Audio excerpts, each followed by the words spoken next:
This is your Sunday self-care pick a card guidance. Of course, you can see there's multiple cards in the pile, but just wherever you're at, go ahead and choose pile 1, pile 2, or pile 3. Pause the video if you need more time.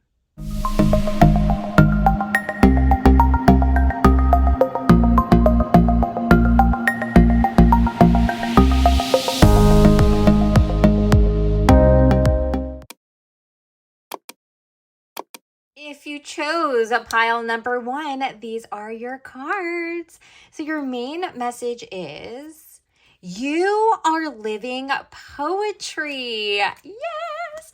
I love this. I love this so much. So here's the message for you.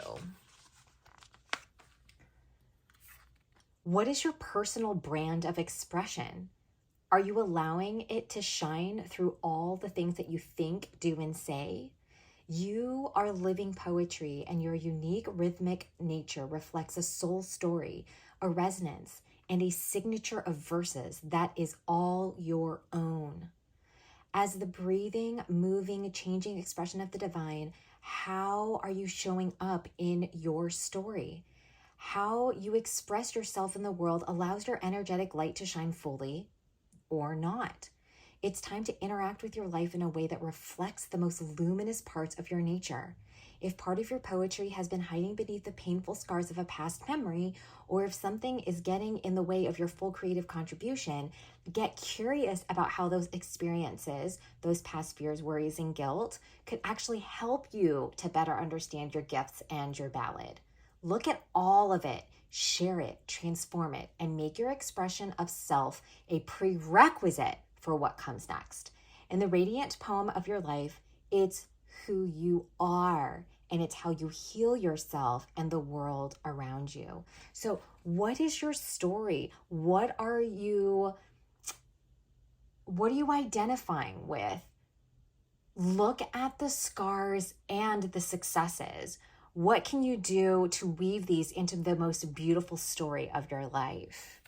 Now, with that, the magical mermaids say to accept heaven's help. You've prayed for help, so get out of the way and let heaven help you. So what I'm hearing is you kind of feel like you're doing everything by yourself, and that there are these parts of you that you feel so ashamed about. You feel like maybe you've been abandoned by spirit. Maybe your angels haven't heard your prayers. And so you kind of try to muscle through it on your own because you've been so disappointed in the past. But the magical mermaids are saying, hey, you trying to do everything on your own is actually mucking it up for spirit, and it's making it harder for spirit to give you what you want. So get out of the dang way so that heaven can help you. And then finally, your self-care message for today is to read. So you might want to read a good book. Maybe it's reading a book on personal development, spiritual enlightenment. Maybe it's The Power of Now or The 4 Agreements or Atomic Habits. Maybe it's something like that. And then the other self-care activity that you can do to help is to sing. Yes. So we know that music in and of itself is a very powerful manifestation tool. So I'm really hearing that if you can enrich your mind to kind of like calm it down and realize that it's not in fight or flight mode, and then to just let it out. So if you're upset, sing a song that gets all that anger out, right? That frustration out, that resentment out, or a song that embodies the kind of authenticness that you want to feel. Like, feel free. Look how free she is. This is what you can do today and this week to help you receive heaven's help more and make your life a living poetry. You are beautiful exactly the way you are. Drop in the comments what resonates. If you chose card pile number 2, your main soul message is fall in love with your own story. Yes. Oh my gosh. This is so perfect for this Venus retrograde. I'm obsessed with this. I love this. Here's what it means.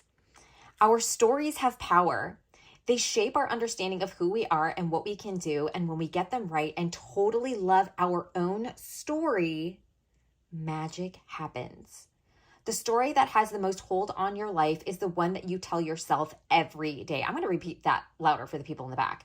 The story that has the most hold on your life is the one that you tell yourself every damn day. It runs on autopilot and it convinces you of your lucky or unlucky circumstances, your amazing or mediocre abilities, your strengths and / or your weaknesses. And it assures you that money is easy to make or that you need to suffer and work hard before it can arrive. It includes a lot of shoulds and it's mega powerful because it informs your perception of reality while solidifying subconscious beliefs. As it's both a powerful gateway to the incredible and a powerful weaver of truthless shadows, it's time to be mindful of the story you are telling yourself. If it needs a rewrite, edit this message to share the most beautiful parts of who you are. If you uncover something negative that's been playing on repeat, you've hit a massive opportunity to stop the loop. You have an incredible story. Dig around in your soul a little bit and it will be staring back at you with a little something that no other person on this planet can replicate. So what does that story say you're great at? And what does it say you need to work on? What parts are tired and old and horribly out of date, and what needs to be rewritten? So I'm just really getting that you need to fall in love with your story, and you really need to think about what story are you actually telling yourself every day, and what story do you want to start telling yourself every day? Because clearly the story that you're telling yourself currently isn't getting you everything that you want. So what story could you tell that would help you get everything that you want? Oh my gosh, there's so much fire, sacral energy here. Anyway, the mermaids have for you the message of, yes, your intuition is correct. Take action accordingly. Okay, so whatever you are asking about, the answer is yes. So you have to just trust your intuition and then take that inspired action. This isn't about taking action from fear, taking action from worry, taking action from anxiety. This is taking action from a place of inspiration, of what your inner child wants to do, of what your soul wants to do, of what your heart wants to do, of what your joy wants to do with your new story. So what is that action? Whatever just came into your mind, drop it in the comments below. That's what you need to do today. This is so exciting. Okay, so then moving on to your self-care activities for this week, you need to, you need to pleasure yourself. I'm really hearing it's because when you decide to pleasure yourself in every single shape, way, and form, all right, this is really about unlocking your permission to receive more pleasure, to receive more joy, to receive more creative insights and genius from your sacral. Right? That's where you birth the ideas that become your legacy and your generational wealth, et cetera, et cetera, et cetera. Makes sense, right? Your second self-care activity for the week is connect with the earth. I love this. So I'm just really hearing that this is going to help you get grounded, right? You've got the sacral to help you with the divine feminine, and then get the grounding to really help you stand strong in your new story, all right? And ask Mother Earth for the help and guidance and grounding and safety and support that you're needing to make your life one filled with pleasure. Does that make sense? Drop in the chat below or drop in the comments exactly what resonates, and leave the rest for someone else. Finally, if you chose card pile number 3, your main soul message is choose who you are becoming. Yes, I couldn't agree more. You get to choose. Yes, you have things that are predetermined as far as like what you wanted to experience, but you still get to choose who you are becoming. Again, very apropos for this Venus retrograde. Okay, so here's what this card means. The future belongs to who you are becoming. As a multi-passionate, multi-talented creative being of infinite potential, choosing who you want to be can feel overwhelming. Can I get an amen? If you've reached a fork in the road, it's time to make a choice that will allow you to grow into the most beautiful version of you, not of someone else, but of you. This card is about movement, the movement you make as you chase your dreams and the person you become along the way. And here's a juicy secret. The two are intrinsically linked. You may feel blocked until you take inspired action towards one goal. It's time to move forward. Your decisive and determined action will be a way for you to define your desire to the universe. Again, your decisive and determined action will be a way for you to define your desire to the universe. Run in the direction of your dreams and confidently guide the unfolding of your path. Know that by not deciding, you are making a choice to remain in the same spot. I love you so much. I'm going to repeat that louder for the people who didn't hear it. Know that by not deciding, you are making a choice to remain in the same spot. And if there's one universal truth of creating things, is that inaction is the exact opposite of what you are building. Make strides towards your dreams now, all right? Even if we're in a Venus retrograde, you can still make strides. What lessons did you need to experience in order to stand exactly where you are standing? You get to choose from here on out if you want to be the victim or the victor. If you want to be, the ones that are always missing out or the ones that always get it all. You get to choose if you want to be a lucky girl or a unlucky girl, right? Like if you get to choose if you want things to be easy for you or if you want things to be hard for you. What do you want to choose?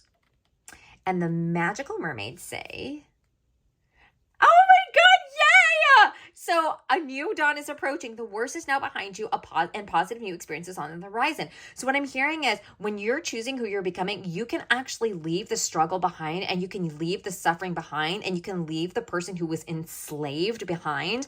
And you can now choose to become someone who is free, who is broken free from the shackles of the past, who has cut the generational cords, who has, broken the chains of the ancestral karmic, patterns so that you can be free, right? And so your self-care activities for this week are clear your energy field. This makes a lot of sense with this. The worst is now behind you and choosing who you're going to become. You may need to clear your energy field of the old you, right? The person that you don't want to become so that you can really make space for your new identity to appear.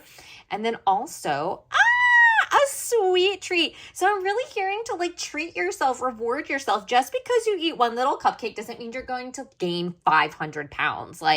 You deserve to enjoy life because life can be sweet. And maybe that's really what this is asking you to do is when you decide to choose who you're becoming, choose for it to be sweet. Choose to be the person who receives the sweetness of life instead of the sourness and the struggle and the saltiness and the bitterness. Drop in the chat or in the comments what resonates. Leave the rest for somebody else. But this feels really, really good. I really hope that these resonated for you. These are very apropos for this Venus in retrograde during Leo season.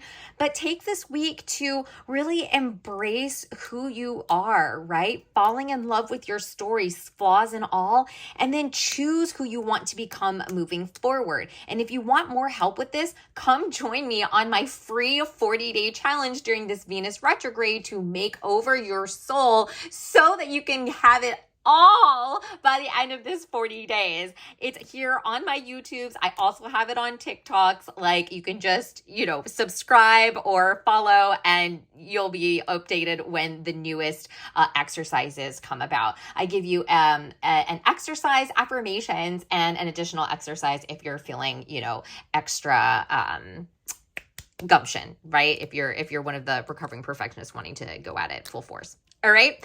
I love you to the moon and back. Have a wonderful week. And always remember that success always starts by saying yes to you. And you really do deserve to have it all. I love you.